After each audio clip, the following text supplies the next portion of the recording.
The Galactic Medical Council's official xenobiology handbook was quite clear on the matter. Humans could survive approximately 90 seconds in hard vacuum before irreversible damage occurred. The Zephyrian chief medical officer, Dr. Veltar, had memorized this fact along with thousands of others during her centuries of study.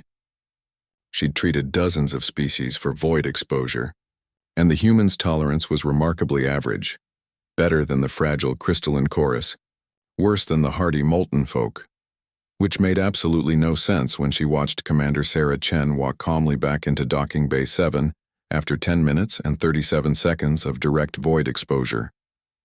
"That's impossible," whispered Lieutenant Korv, the station's reptilian security chief. His scaled hands trembled as he lowered his scanner. "The atmospheric readings confirm it. Complete vacuum. No breathable atmosphere for over 10 minutes. Dr. Veltar's 4 eyes blinked in rapid succession, a sign of extreme agitation among her species. The human female stood before them, her standard-issue jumpsuit torn and depressurized, frost still melting from her eyebrows. She should have been dead. She should have been a frozen, swollen corpse drifting in space. Instead, Commander Chen was asking for a hot cup of coffee. "I don't understand," Dr. Veltar said, extending her medical scanner toward the human. "Your species' physiology shouldn't allow for extended void exposure. The decompression alone should have—" "Doc, with all due respect," Chen interrupted, accepting the emergency oxygen mask a technician offered, "your handbook might need an update." She took a few deep breaths from the mask, then removed it. "Though I'll admit that was pretty unpleasant. Wouldn't recommend it for a casual stroll." The incident had begun 3 hours earlier, when a catastrophic failure in Docking Bay 7's atmospheric processors had created a massive breach. The bay had explosively decompressed, ejecting several maintenance drones and, unfortunately, Commander Chen, who had been conducting a routine inspection of her ship's exterior hull. Standard protocol demanded immediate emergency response. The Zephyrian rescue team had deployed within minutes, expecting to retrieve a corpse. Instead, their sensors had detected something impossible. Life signs, faint but persistent, from the human drifting in the void. "The rescue team couldn't reach you in time," Lieutenant Korv explained, still staring at his readings. "The breach created a debris field.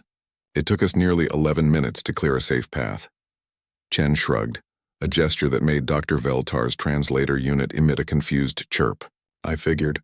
So I decided to come back on my own." "Come back on your own?" Dr. Veltar's voice rose to a pitch that made several nearby aliens cover their auditory organs. "You were in hard vacuum. You had no propulsion system, no life support, no—" "I had my emergency thruster pack," Chen said, patting a small device on her belt. "Standard human gear. We all carry them." She paused, noticing the alien's expression. "Don't other species use personal maneuvering units?" The medical bay fell silent except for the gentle hum of life support systems. Dr. Veltar consulted her datapad frantically. "Emergency thruster packs. Yes, I see them listed in human equipment manifests, but—" She looked up, confused. "They're rated for 30 seconds of operation." "How did you—" "Oh, I didn't use it for propulsion the whole way back," Chen explained, as if discussing the weather. "I used it in short bursts to change direction, then just held my breath and aimed for the dock. Basic zero-G maneuvering." "Held your breath," Lieutenant Korv repeated slowly. "For 10 minutes. In space. Well, 9 minutes and 40-something seconds, technically. I did exhale gradually for the first minute or so. Learned that in training. Helps prevent lung damage from pressure differentials." Chen accepted another oxygen mask from an increasingly bewildered medical technician. "Plus, I closed my eyes and mouth. Tried to keep my body heat conserved." The cold was definitely the worst part. Dr. Veltar's scanner beeped insistently. She stared at the readings, then tapped the device several times. "Your cellular structure. There's minimal damage. Some capillary hemorrhaging, mild hypoxia symptoms, but—" She looked up at Chen with something approaching awe. "You should be dead."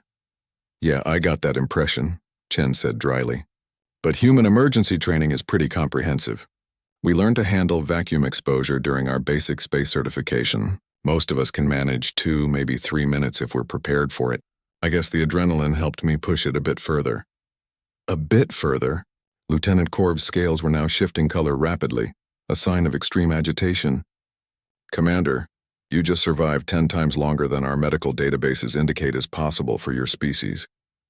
Chen considered this, then nodded thoughtfully. Maybe you should update those databases. Human physiology can be pretty surprising when we need it to be. She stood up from the examination table, declining Dr. Veltar's attempts to run additional scans. We evolved to adapt to extreme situations. It's kind of our thing. As Commander Chen walked toward the exit, presumably to file her incident report, Dr. Veltar found herself reconsidering everything she thought she knew about human biology. The official handbook had been compiled from dozens of carefully controlled studies, peer-reviewed and verified by the galaxy's leading xenobiologists. But apparently, no one had thought to ask the humans what they were actually capable of when their survival depended on it. She made a note to schedule a comprehensive review of all human physiological limits on file. Something told her they were going to find quite a few more surprises. In the meantime, Commander Chen's request for coffee seemed remarkably reasonable, all things considered.